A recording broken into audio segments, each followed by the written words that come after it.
Voyager coûte de moins en moins cher. Depuis l'avènement d'Internet et la réservation en ligne, les consommateurs ne bénéficient plus des mêmes garanties et protections que pour les voyages organisés via un agent de voyage classique. Les eurodéputés ont clarifié les règles d'un marché fortement concurrentiel en quête. Un samedi matin à l'aéroport de Bruxelles, Géraldine et Bujard partent pour un mini-trip romantique. La porte B14, embarquement à 1015 et vous avez 2 places ensemble. Alors donc on part en Tunisie, à Lazroubal au port El Kentaoui. On a réservé donc dans une agence de voyage un petit forfait, donc un mini-trip. On revient mardi matin, donc on loge 3 nuits sur place.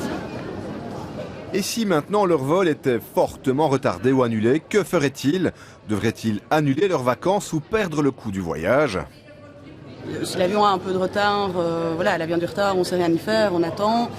Si maintenant l'avion est annulé, à ce moment-là on appelle l'agence qui fera le nécessaire pour rebooker un vol et reporter les nuits d'hôtel ou les rembourser si maintenant, voilà, si c'est perdu. Pas de problème, l'avion est à l'heure. Destination, le soleil. Cette sécurité, c'est pour les voyages à forfait réservés via un tour opérateur ou un agent de voyage. Par contre, pour les voyageurs qui réservent eux-mêmes en ligne, la loi européenne des années 90 ne les protège pas. Des nouvelles règles plus favorables aux consommateurs utilisant le net ont été approuvées par les eurodéputés. Cette législation met surtout en avant l'obligation d'informer de manière claire et transparente le consommateur. Que le consommateur sache avant de réserver ce qu'il réserve, auprès de qui il réserve et en cas de problème, qui va être tenu responsable et qui il doit contacter. Encore aujourd'hui, certains acteurs profitent des failles de la loi. Isabelle Chuffard en a fait la mère expérience. Elle voulait partir en avion à Venise au départ de la Belgique avec une compagnie low cost. J'ai ouvert leur site et j'ai vu qu'on pouvait réserver et le vol, prendre une assurance.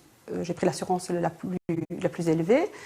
Les transferts de l'aéroport à la gare Santa Lucia dans ce cas-ci, puisque mon hôtel était basé près de la gare Santa Lucia, et aussi le parking de ma voiture pendant les 5 jours du séjour. Tout ça a été réservé sur leur site, a été payé en une seule fois, a été débité de ma carte de crédit le jour même. Mais la compagnie annule le vol quelques jours après. Les nouveaux horaires proposés par la compagnie ne conviennent pas à Isabelle. Elle demande donc le remboursement de ses frais. J'étais très étonnée quand j'ai reçu le remboursement. Je ne recevais que le remboursement du vol, pas de remboursement de l'assurance qui a été prise sur le site, pas de remboursement du transfert de l'aéroport vers la gare, ni de remboursement du parking pour ma voiture. Et la situation est complètement bloquée parce que ils ne veulent pas rembourser. Ils prétendent que leur condition, c'est de rembourser uniquement le vol.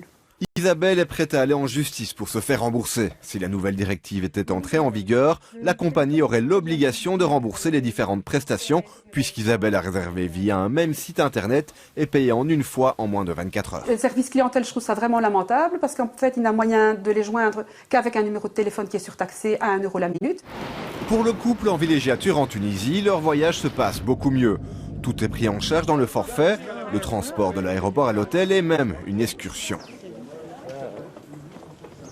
Ici, dans le cadre d'un forfait, les tour opérateurs ont aussi des contrats avec les hôtels. Donc je pense que j'ai tout fait séparer avec le taxi, etc. Au final, je ne suis pas sûre que ça revient moins cher. Et puis c'est surtout la sécurité. Surtout la sécurité, ouais. Voilà, pas de surprise en arrivant ici, quoi. Les tours opérateurs et les agents de voyage parlent tout de même d'une concurrence déloyale des sites internet de réservation de vacances. Ces sites ne doivent pas souscrire à des assurances pour couvrir les voyageurs. L'agence voyage doit payer des primes qui sont calculées en fonction du chiffre d'affaires et en fonction du risque. Par rapport à, quelqu'un qui vendrait sur Internet et qui n'aurait pas évidemment toutes ces restrictions, il est clair que dans le coût final, il y a une répercussion. Et parmi ces garanties qu'offrent les professionnels du voyage, celle de la faillite d'un hôtel ou de grève du personnel, ce que ne couvre pas nécessairement une réservation d'hôtel par Internet. S'il y a une grève du personnel, à part se retourner vers la direction de l'hôtel, ce que feront, j'imagine, la plupart des clients, il n'y a évidemment pas beaucoup de recours, si ce n'est que aller par nous-mêmes chercher un autre hôtel pour le reste du séjour. Les eurodéputés doivent encore convaincre les États membres de l'utilité de ces nouvelles règles, une loi attendue depuis longtemps.